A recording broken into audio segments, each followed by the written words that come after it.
Bismillahirrahmanirrahim, wassalatu wassalamu ala Rasulillah, sallallahu alaihi wasallam. Sejam todos bem-vindos à nossa pergunta que não quer calar deste mês de Ramadã. E para responder às nossas perguntas deste Ramadã, nós temos aqui com a gente o presidente da UAMI, Fadilat al-Sheikh Ali Abdouni, hafidhahullah wa ra'ahu. Fadilat al-Sheikh, assalamu alaikum wa rahmatullahi wa barakatuh. Assalamu wa rahmatullahi wa barakatuh. Jazakumullahu khairan por aceitar nosso convite. Fadilat al-Sheikh, a pergunta é: quais são as pessoas que não irão jejuar no Ramadã porque Allah Tabaraka wa Ta'ala permitiu que elas quebrem o jejum, e como é que aquelas pessoas irão proceder? Bismillahirrahmanirrahim, alhamdulillah, sallallahu ala nabiyyina Muhammadin wa ala alihi wa sahbihi ajma'in. As pessoas que Allah subhanahu wa ta'ala permitiu que elas quebrassem o jejum ou ordenou que elas quebrassem o jejum são algumas partes, dentre elas a pessoa que está doente. Os doentes, eles se dividem em duas partes. Uma pessoa que tem uma doença crônica, essa pessoa que tem a doença crônica, geralmente ele quebra o jejum e ele paga por dia uma refeição ao necessitado. E a pessoa que tem uma doença não crônica, ela é curável, então essa pessoa, ele quebra o jejum e não precisa pagar nada. Depois de passar o Ramadã e ele se curar, aí ele paga, ele repõe esses dias que ele quebrou no mês de Ramadã. Outras pessoas também são a pessoa que é viajante. Os viajantes também, aquele que viaja uma viagem acima de 75 quilômetros, ele tem o direito de quebrar o jejum. Agora, se ele estiver em viagem, essa viagem for tranquila, não cansativa, o melhor, ele permanecer em jejum. Agora, se ele quebrar, ele tem esse direito.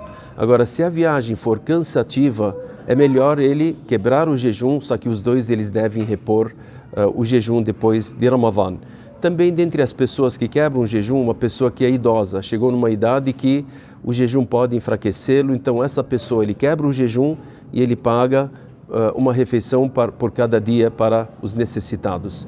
E também dentre as pessoas que quebram o jejum, só que eles não pagam e não repõem, as pessoas que têm problemas de serem inconscientes, aqueles que têm o problema de Alzheimer ou qualquer outra doença que eles não ficam conscientes. Então essa pessoa quebra o jejum, ele não precisa repor e ninguém precisa pagar por ele nada desses dias que ele quebrou o jejum. Dentre as pessoas que devem quebrar o jejum, as mulheres que têm, quando começa o ciclo menstrual, ela quebra o jejum e depois ela repõe. Também a mulher que tem pós-parto também, ela quebra o jejum e depois ela repõe esses dias depois de Ramadã. Dentre as pessoas também que o Islã permitiu que ela quebrasse o jejum, são as grávidas e aquelas que amamentam seus filhos, se elas temerem por elas ou temerem pelos filhos. Se ela temer por ela quebra o jejum e depois repõe. Agora, se ela temer pelo filho e não por ela quebra o jejum, depois repõe. E tem alguns sábios que disseram que ela também paga uma alimentação por ter quebrado o jejum, não por motivo dela, mas por segundo motivo, que seria pelos filhos. Então as mulheres que são grávidas ou as mulheres que amamentam e elas temem se enfraquecer ou que os filhos se enfraqueçam, então elas têm também esse direito de quebrarem o jejum e depois elas repõem.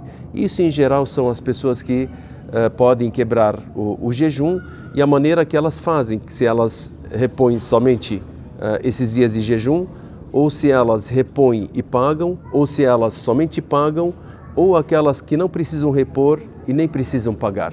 Esperamos que Allah subhanahu wa ta'ala nos ensine aquilo que nos beneficia nesse mundo e no outro mundo. Jazakumullahu khairan por esse belíssimo ensinamento e rico ensinamento. Assalamu Barakallahu alaikum fikum. wa rahmatullahi wa barakatuh. Wa alaikum assalam wa rahmatullahi wa barakatuh.